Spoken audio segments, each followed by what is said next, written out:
navegadores, hoje dia 20 de agosto, quinta-feira, em História, nós vamos realizar a correção da página 11, tá? E depois nós vamos aprender mais sobre o comércio no passado brasileiro, tá? Então peguem o livro para acompanhar a correção.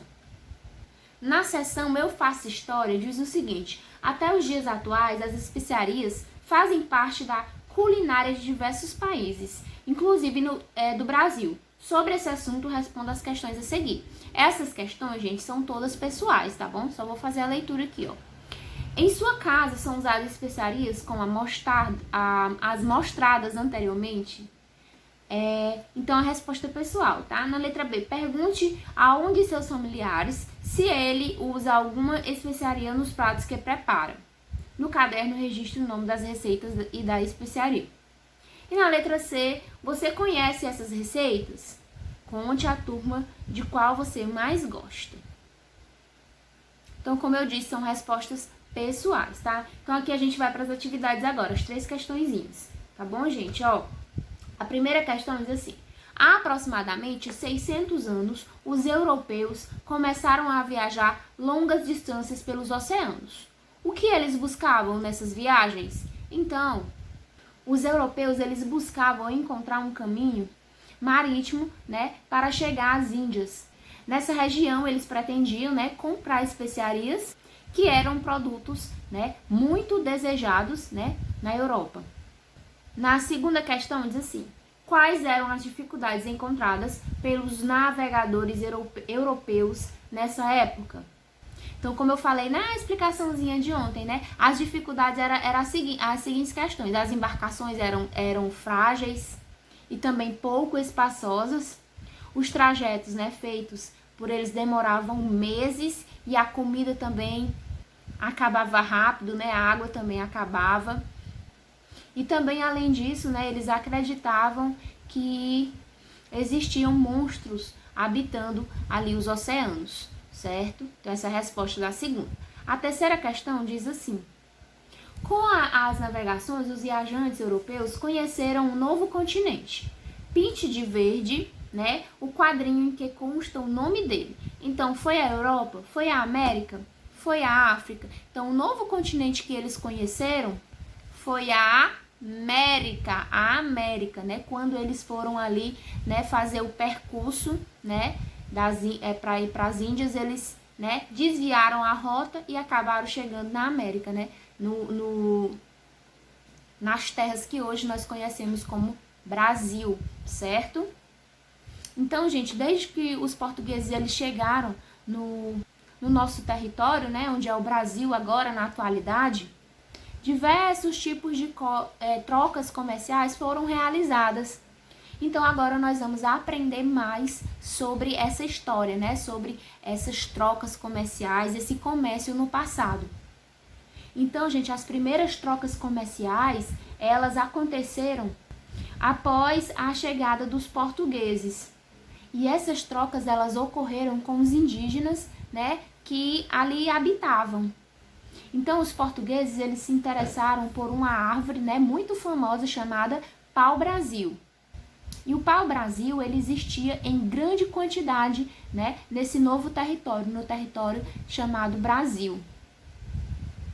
Aliás, nessa época não era chamado Brasil ainda, né, que hoje nós conhecemos como Brasil.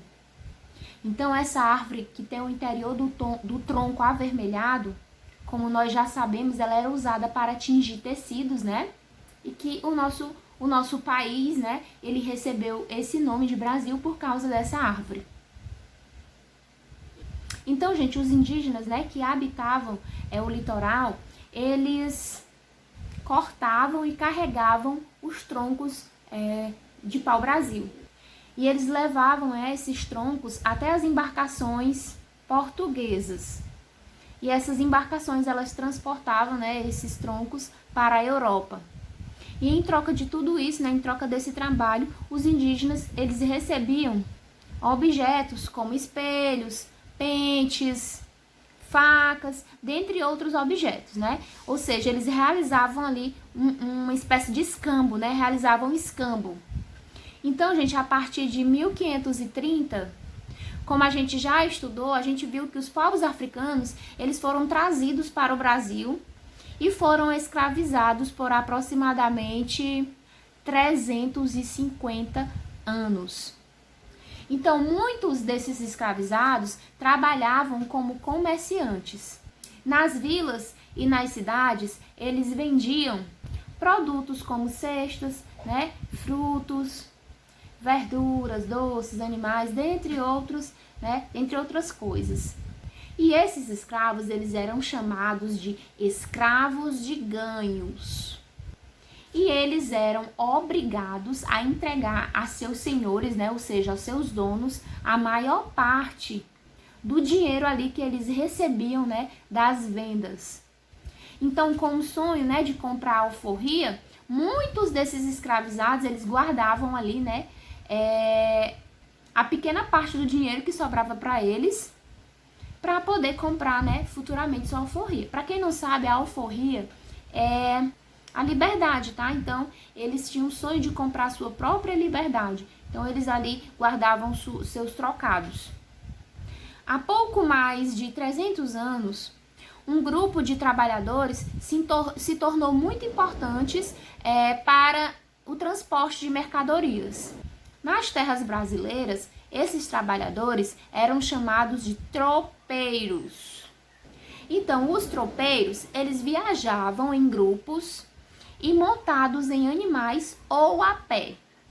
E eles conduziam gado ou transportavam produtos como tecidos, sapatos, alimentos, para que esses produtos eles fossem vendidos, né, em outros lugares. Então, com isso, muitas cidades ali surgiram, né, onde os tropeiros eles paravam para descansar.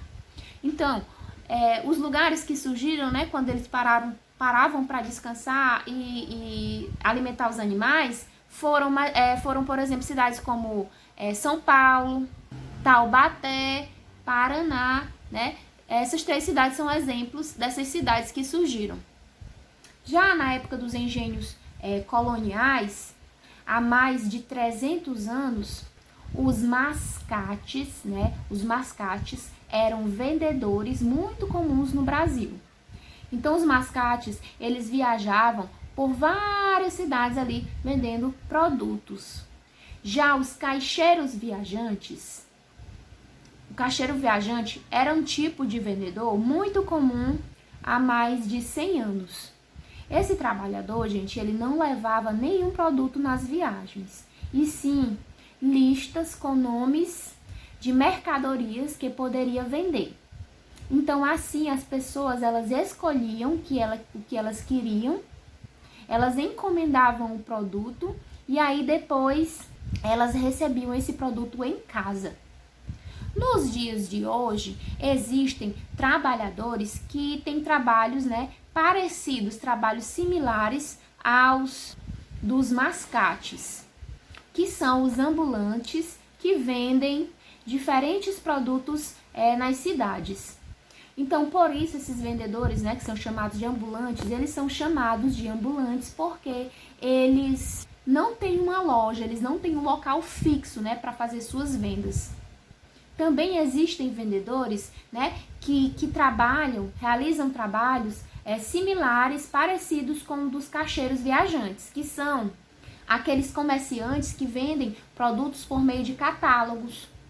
Aí a pessoa, né, chega com catálogo, pode ser catálogo, o catálogo da Avon, por exemplo, catálogo, pode ser catálogo de diversos produtos, catálogo de cortina, catálogo de coxa de cama, por exemplo, né? Aí ele traz o catálogo, você dá uma olhada, vê o que você mais gosta, né? Faz o pedido e aí depois de alguns dias, né, ele chega na nossa casa, né? Então, vocês vão responder as atividades, né, da página 14 e da página 15, tá, gente? Na página 14 tem uma atividade bem legal, né, que é da seção Aprender Divertido. Tem um quebra-cabeça no material de apoio que vocês vão montar, tá bom? Então, vocês vão fazer essa atividade da página 14 e da página 15, tá bom? Então, nós vamos ficar por aqui. Um beijo, até a próxima aula.